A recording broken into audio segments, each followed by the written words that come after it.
Welcome to Dialogues for Change. Life is not a void to be filled. It is a plenitude to be discovered. Today, I would like to share with you some thoughts by Laura Nader, taken from her book The Life of the Law, Anthropological Projects. The thoughts I want to share with you are thoughts on law, power, politics, and anthropology. The study of law as a process of control and a mode of discourse has become more sophisticated with the varied use and abandonment of schools of thought. Today, the possibilities for greater understanding of the place and power of law are wide open. The ground is laid, and the issues are staring us in the face.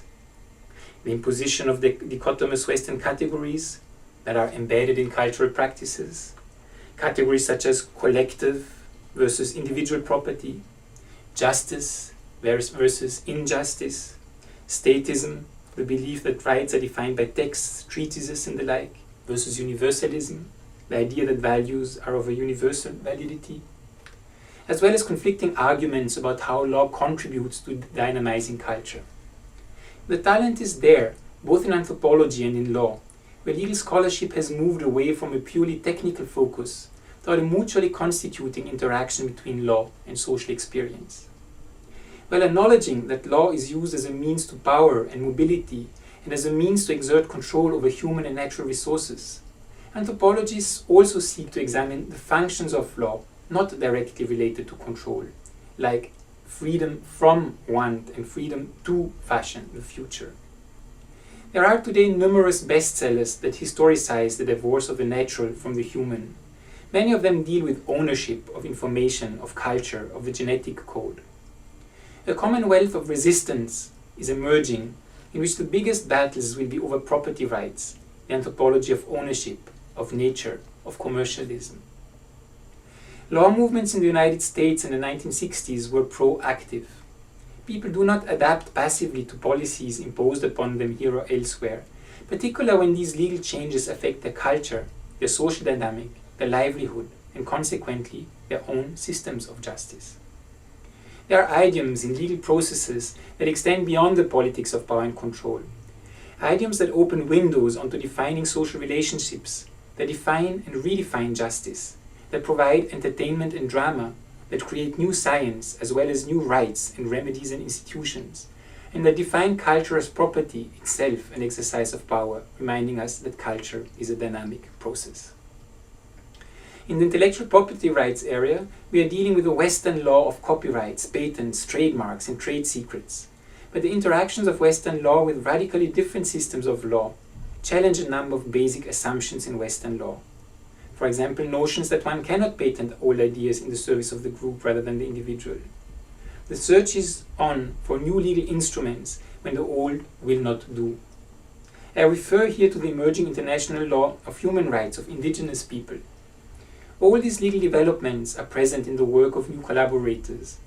An understanding of appropriation, the emergence of new hierarchies, configurations of indigenous self-consciousness and identity, movements for autonomy and self-determination, and, in addition, further privatization of what some feel is an already imperiled public domain. Secrecy means one thing to indigenous peoples, another to large conglomerates. In many of these issues, indigenous people are making claims about self-determination and control of material resources in the idiom of international substantive law. One purpose of this epilogue is to indicate that what I have said about the links between civil litigation and democracy in the United States and in many of the small village democracies in which anthropologists have worked holds equally true on a global scale. Although between local, national, and international spaces, the connections become more opaque. Hegemony is internalized domination, whereby control becomes normalized. The continuity of international legal principles and philosophy is countered today by the continuing formation of an international indigenous expression of the justice motive, with its own discourses confronting hegemonies. Looking at the justice motive on a world scale means examining the mechanisms by which specific national and international institutions help or hamper its expression. When the principal law users are powerful states or large corporations, law becomes hegemonic because these institutions command the major instruments of state and private propaganda. When the users are the little people, they do not speak from a position of dominance, but they can marshal arguments of morality and legitimacy in constructing their discourses, which in no sense should be viewed as utopian. The history of legal evolution shows us that the justice motive is a powerful force in shaping the law, though not the only force. That is, there are empirical bases to claims that the law can be made to serve justice. Without the justice motive, there is no social legitimation of law. Movements such as those for indigenous property rights or international human rights invite anthropological thinking to return to basic concepts in social theory. The word for cooperation in French and German is society, distinguished from community or communitas. We need to rethink basic concepts to meet the challenges of evolving legal contexts in the 21st century. The point is not that society is, should be, or will be more just. Societies and culture can be understood only when we understand the injustice motive as a driving force. Thus, a more specific purpose of this epilogue is to relate the book to a body of research that is presently housed separately in anthropology, human rights, and indigenous rights advocacy, as a first step toward a new synthesis of globalization studies, international finance, critical studies of law and justice, and an anthropology of law that is theoretically more centrally configured. This recent work may indeed be described as law and anthropology, etc., a burgeoning interdisciplinary field of people who are working on common issues related to basic research and advocacy in situations where our informants are active participants in driving the research agendas. Anthropology is political engagement, whether we want it to be or not. Such recognition liberates the imagination. Context as an analytical device is not enough, nor is community.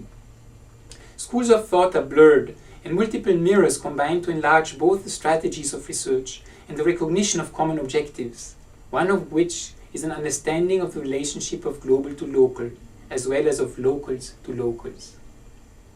Micro-level fragments and dislocations are now integrated with macro-level questions that involve law but go beyond law. We live in a face-to-faceless world massively affected by global industrialization. In this world, in which the complaint may be as important as the winning, the injured plaintiff keeps the law alive and reminds social scientists of the dynamics of culture. This observation can be read throughout in the ethnographies of the anthropologists and the texts of the lawyers. I hope that these thoughts made you a little curious about what anthropology of law is, and maybe triggered your curiosity to look a little deeper into the relationships between law, power, anthropology, and how this can not only help better understand the world we live in, maybe also have a critical approach to it, but also to map out new possibilities for a more harmonious living together. I hope that these thoughts inspired you on this Monday, 2nd of July, 2012. Thank you.